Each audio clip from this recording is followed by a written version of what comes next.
Assalamualaikum warahmatullahi wabarakatuh. Perkenalkan, nama saya Muhammad Habib Fadila, mahasiswa Universitas Asa Indonesia dengan nomor induk mahasiswa 2200302128. Di sini saya akan mempresentasikan hasil buku kerja saya untuk memenuhi tugas ujian akhir semester.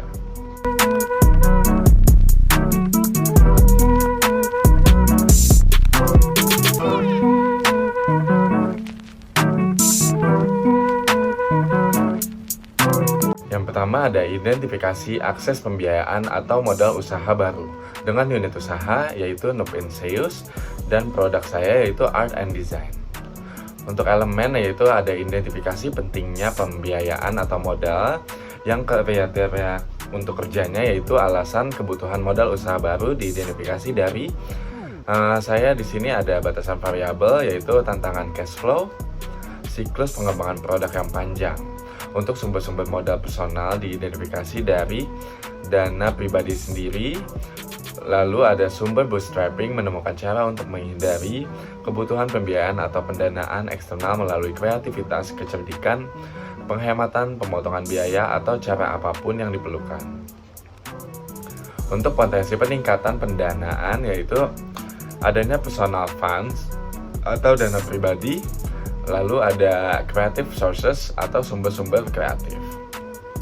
Lalu yang kedua ada identifikasi sumber-sumber pembiayaan ekuitas, yaitu diidentifikasi dari business angel. Saya mempunyai karakteristik yaitu mereka menginvestasikan uang mereka sendiri ke dalam proyek, biasanya lebih sedikit daripada yang diinvestasikan oleh pemodal Ventura. Lalu yang kedua, tujuannya untuk mereka adalah untuk menerima pengembalian investasi mereka. Lalu ada jenis venture capital diidentifikasi dari, yaitu saya mengambil 3 item, yaitu ada two-tier approach, equity venture capital, dan private venture capital company. Lalu ada initial public offering diidentifikasi dari dapat memberikan manfaat IPO itu. Saya mengidentifikasi dari diversifikasi, ekuitas, dan portofolio. Lalu ada monitoring. Lalu identifikasi yang ketiga yaitu adanya pembiayaan pinjaman. Untuk pembiayaan pinjaman yaitu dari bank komersial, yang secara historis bank umum belum dipandang sebagai sumber pendanaan praktis untuk perusahaan pemula. Lalu ada bank tertarik pada perusahaan yang memiliki arus kas yang kuat, average rendah, keuangan yang diaudit, manajemen yang baik, dan raca yang sehat. Untuk SBA Graduation Loan, saya mengambil pinjaman jaminan SBA dapat digunakan untuk hampir semua tujuan bisnis yang sah.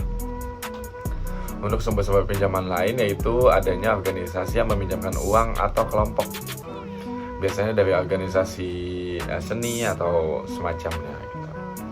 Lalu ada 4 identifikasi sumber-sumber kreatif pembiayaan dan modal. Adanya leasing dan sewa. Saya sini mengambil sewa yaitu merupakan perjanjian tertulis di mana pemilik properti mengizinkan seseorang, individu atau bisnismen untuk menggunakan properti tersebut selama jangka waktu tertentu dengan imbalan pembayaran. Untuk Small Business Innovation Research atau Small Business Technology Transfer, yaitu adanya program SBIR, adalah program hibah kompetitif untuk usaha kecil di tahap awal dan proyek pembangunan. Lalu ada buku kedua yaitu buku 11, identifikasi dan evaluasi peluang pemasaran. Dengan unit usaha masih sama, Noob and Sales, dan produk jasa saya yaitu Art and Design. Di sini ada langkah-langkah, kriteria, dan hasil rekaman saya. Yaitu langkah-langkahnya ada identifikasi peluang pemasaran dengan informasi tentang kebutuhan pasar dan jenis pemasaran. Dianalisa untuk mengidentifikasi peluang pemasaran. Untuk informasi tersebut, saya mencakupi informasi pasar komparatif. Apakah kita memproduksi barang dan jasa lebih banyak dengan biaya yang lebih murah daripada negara lainnya.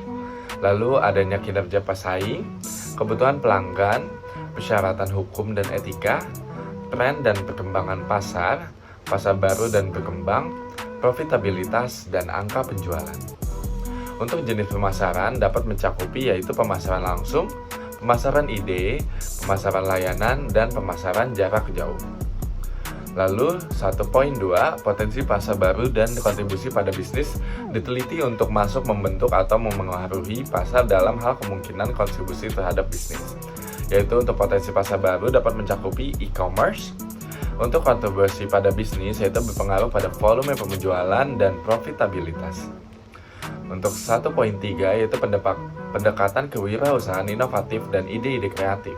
Diidentifikasi untuk aplikasi bisnis potensial mereka dan perkembangan menjadi peluang pemasaran potensial, yaitu adanya pendekatan kewirausahaan inovatif dan ide kreatif mencakupi yaitu saya mengambil functional approach yaitu penjualan, pembelian, pengangkutan, penyimpanan, pembelanjaan, penanggung-jawaban risiko, standarisasi, pengumpulan informasi pasar.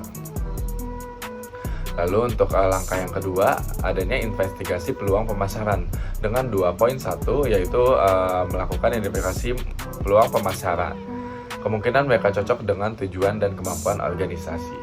Untuk peluang pemasaran dapat mencakupi penetrasi pasar, yaitu saya menjual lebih banyak kepada pelanggan yang ada, meningkatkan pangsa pasar dalam segmen yang ada, membuat orang membeli jasa pengembangan bisnis setiap memulai usaha. Lalu adanya pengembangan produk, dijual kepada pelanggan dengan mengubah FAB dari produk, mengubah model atau menambah ukuran baru. Lalu ada 2.2 yaitu hasil evaluasi peluang diidentifikasi untuk menentukan dampaknya pada bisnis dan pelanggan saat ini.